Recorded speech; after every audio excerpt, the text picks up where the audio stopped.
আসসালামু আলাইকুম রহমতুল্লাহ। সম্মানিত দর্শক, জেনে নিন হাসির বিধান। হাসি তিন ধরনের হয়ে থাকে: কহকহা, জাহাক, তাবাসুম। কহকহা বলা হয় অট্টহাসি, জাহাক বলা হয় শব্দ করে হাসাকে, তাবাসুম বলা হয় মুস্কি হাসাকে। এই জায়গায় যে বিধানটা বলা হবে এটা হলো নামাজ অবস্থায় কহকহা, জাহাক, তাবাসুম দেওয়ার বিধান।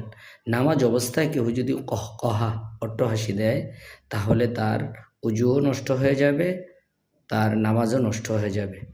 নামাজ অবস্থায় কেউ যদি জাহাক শব্দ করে হাসে তাহলে তার নামাজ নষ্ট হয়ে যাবে, কিন্তু অজু নষ্ট হবে না।